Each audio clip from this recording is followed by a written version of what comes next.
Allora, in questo video ti spiegherò quali sono quelle piccole cose che bisogna guardare, soprattutto come imprenditori e imprenditrici, per creare una visual identity davvero performante, che funzioni bene, che sia efficace soprattutto per il pubblico e per il nostro, quindi, posizionamento.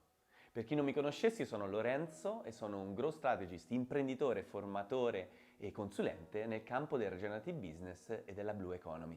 Questo video in particolare non è stato pensato per i designer, ma è stato pensato soprattutto per imprenditori e imprenditrici, perché molto spesso una cosa che mi sono accorto in tutti quanti questi anni da designer è che gli imprenditori, gli imprenditrici non hanno informazioni riguardo cosa sia o meno efficace e soprattutto quali siano gli step per creare un brand, una visual identity per esempio, che sia davvero efficace. E ve lo dico soprattutto non tanto da designer, che ovviamente io sono un po' ibrido, ma soprattutto anche da imprenditore.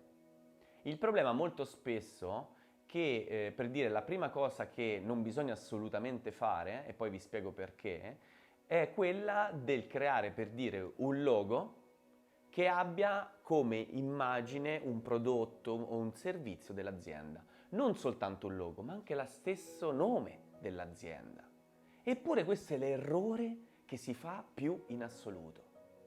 E voi mi direte, vabbè, ma perché così io sono più riconoscibile? Se io ho un logo o un nome che descrive la mia azienda, non so, sono un'azienda agricola che vende zucchine o vende ortaggi e mi chiamo la zucchina felice. Se io mi chiamo la zucchina felice, tutti sanno che vendo zucchine e quindi sto a posto. Benissimo. Questa cosa sicuramente funzionerà all'inizio. Ovviamente vi dà un posizionamento preciso, la zucchina felice trasmette un mood particolare alle persone, delle sensazioni e delle emozioni precise. Se quello è il posizionamento che tu vuoi dare, allora potrebbe anche essere giusto utilizzare la zucchina felice. Però vi spiego perché in realtà poi è inefficace nel lungo periodo e quindi non è sostenibile. Non è sostenibile perché i sistemi evolvono, i sistemi crescono. Tutti quanti noi pensiamo costantemente che i sistemi complessi o qualsiasi cosa esistente nell'universo e nel mondo sia immutabile. È esattamente il contrario. Ciò significa che anche il nostro sistema complesso, il nostro business, la nostra attività evolve costantemente e cresce. Ed ecco quindi che un nome non deve assolutamente limitare la nostra identità. Un nome non può assolutamente limitare la nostra identità, ma anzi un nome e un logo devono permetterci di muovere il nostro business all'interno dell'ecosistema senza nessun problema e soprattutto riuscire ad adeguarsi alla crescita del sistema stesso.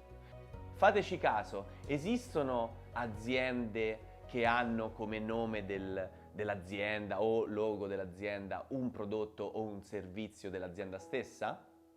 Pensate, non so, alla Nike, Adidas, Puma, ma non so, Patagonia, North Face o qualsiasi altra azienda. Non c'è nessuna che lo fa. Il ruolo che ha un nome o un logo è prima di tutto quello di essere riconoscibile. Questa è la prima cosa in assoluto. Riconoscibile in ogni formato, sia che sia piccolissimo, sia che sia su un cartellone grande 5-10 metri. Quindi un logo deve essere quindi riconoscibile. Deve essere anche ricordabile.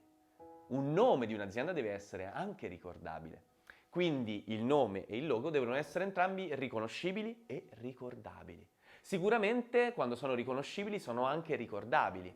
E per fare questo devono avere un tot di elementi per poterlo essere. A volte ho visto dei loghi, la maggior parte fatti malissimo, perché? Perché erano troppo complessi. Dei loghi con migliaia di disegnini, quelli non sono loghi, sono illustrazioni, è un'altra cosa, appartengono a un'altra parte della visual identity. Il logo è un qualcosa di essenziale, ridotto al massimo per esprimere la nostra complessità.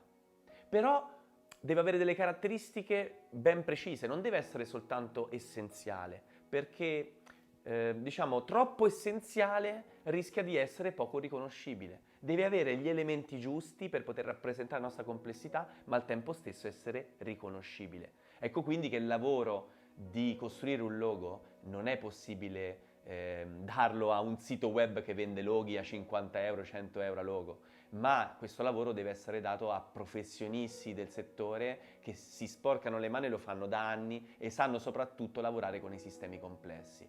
perché i sistemi complessi, come ho detto, evolvono.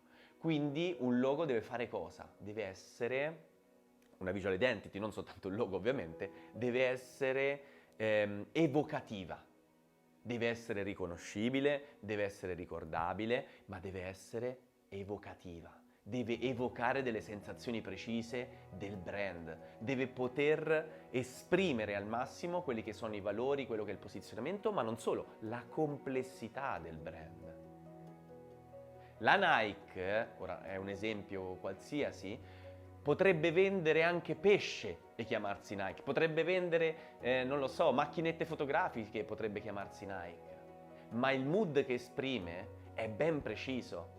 Quando io vedo quel logo, quando vedo quel pittogramma, penso a movimento, penso a un qualcosa che è legato all'energia, qualcosa legato al movimento inteso appunto anche come sport, che è inteso come esplorazione. Quindi lo posso utilizzare per esprimere quelle sensazioni lì. E la parola stessa mi esprime questo, è ricordabile, piccola, breve. La scritta è scritta con il font Futura. Il font Futura esprime tanto questo concetto di innovazione, un font geometrico bellissimo. Quindi tutte quante queste caratteristiche esprimono e regalano delle emozioni. E queste emozioni devono rappresentare esattamente il posizionamento, cioè il luogo dove noi vogliamo essere riconosciuti nella mente dei nostri clienti e del nostro pubblico. Queste sono le cose più importanti da dover guardare all'interno di una visual identity. Poi ricordatevi sempre però che la visual identity non è soltanto composta da un nome, di un'azienda o da un logo. Oltretutto il logo spesso è composto da un pittogramma o da un logotipo. Il pittogramma è la virgola per esempio della Nike, il logotipo è la scritta Nike con il font Futura. Ma poi ci sono tanti elementi che esprimono la nostra comunicazione, che creano fiducia. Abbiamo detto quindi il nome, il pittogramma, il logotipo, il colore. Vi dirò di più, il colore è una delle prime cose che arriva al nostro cervello perché noi ci siamo evoluti per riconoscere immediatamente il colore. Pensate alle piante di color rosso, color blu, la maggior parte sono velenose e questo già ci esprimono cosa? Attenzione. Infatti il colore rosso viene utilizzato tantissimo per esprimere attenzione, ma anche il colore non può essere scelto da noi imprenditori, a meno che non abbiamo allenato costantemente i nostri occhi, i nostri sensi a capire e a percepire i colori. E questa cosa va allenata, ragazzi e ragazze, non è una cosa che ce l'abbiamo innata. La percezione che noi abbiamo del mondo, se non è allenata, ovviamente non è la stessa di uno che ce l'ha allenata. E quindi va fatto fare a qualcuno che è capace a farlo. I colori hanno 1000 sfumature, non tutte le tonalità di rosso esprimono la stessa cosa e soprattutto non tutte esprimono la stessa cosa in ogni luogo del mondo. Il bianco in alcuni posti del mondo invece di esprimere pulizia, di esprimere semplicità o purificazione esprime morte.